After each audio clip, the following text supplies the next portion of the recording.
Hi everyone, my name is Vanessa. I'm an alcoholic. My sobriety date's October 8th, 2017. My hair looks like complete crap, and it's because I just oiled it, and then I realized, and I was going to get in the shower, and then I realized I haven't recorded a video for 2 days. So let me go ahead and do that now.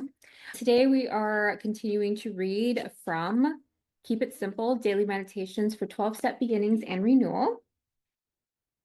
And I don't even know what day it is today. It is the 9th. Okay, for sure. I apologize. I missed the 8th. The 8th was a very good day. It's so many people's birthdays. It was also Sam Kinnison's birthday, if anyone's a comedy fan. It was also one of my biggest mentors and one of my old bosses' birthdays. So I got to shoot her a text. And yeah, there are a bunch of important birthdays yesterday. And so I spent a lot of time saying happy birthday. Okay. Today is the 9th, though. So I'm sorry we missed yesterday. And it was a quote by John Lennon. So anyway, December 9th, there is no stronger bond of friendship than a mutual enemy. Frankfurt Moore.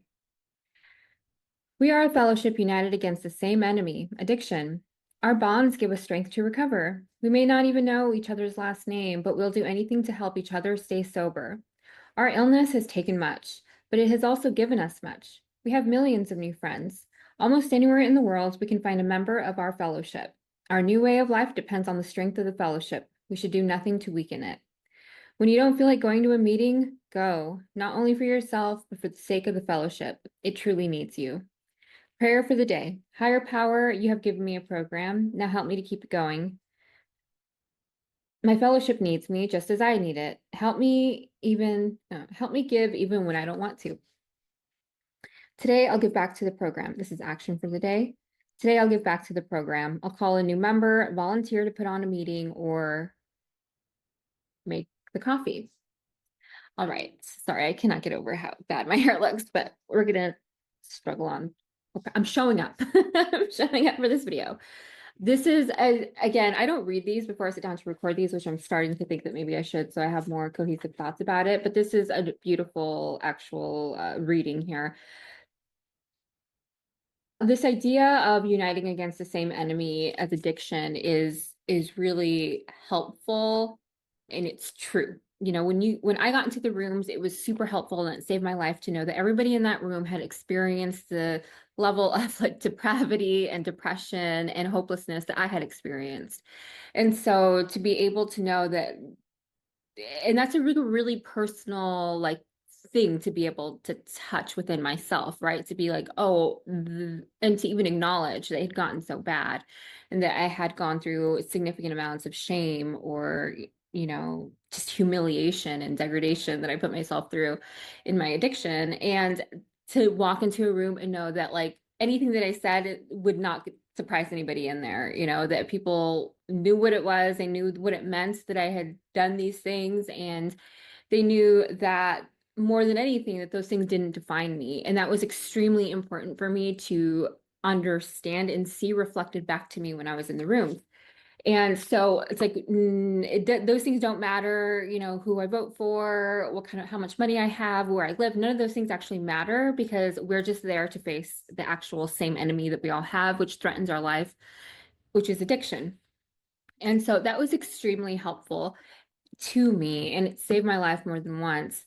And it gives us the strength to recover, right? Our illness, because this illness of disease, it does take a lot from us. It's really difficult to explain to somebody who's not in the rooms, like how it is that a liquid in a bottle made us lose a job, lose relationships, lose our self-esteem, lose our trust in people, lose trust in ourselves. It's really difficult to be able to explain that to somebody if they haven't also been there. And when we have somebody side by side, not telling us you should be doing that better, but side by side is in like, you can be doing that better. And I know because I've been able to do it. And I'm here to help guide you along the way and show you what I've learned. That is powerful, right? And it's important that we also go to the meetings to get this support, but not only just to get it, but to also provide it. And so I've been really personally been struggling on getting to meetings, for example. So my program is lacking there. I used to go to meetings God, I used to go to meetings like 4 or 5 times a week. This was pre-pandemic. And then in the middle of the pandemic, I was going still at least like 3 times a week online. And then I went through a bunch of stuff and I had a weird relationship with AA and 12 steps because of all the grief and all the people who had lost to addiction.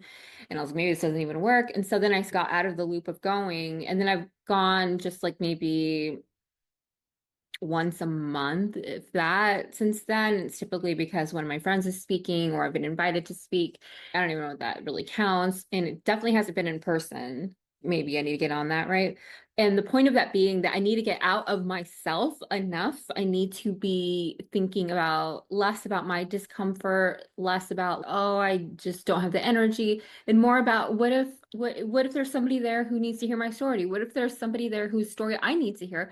And who, if I tell them that, it'll help them in their recovery. And so it's really important to just go, not just to take, but to also give those words of affirmation to people in your life. You have no idea how much that can mean to somebody.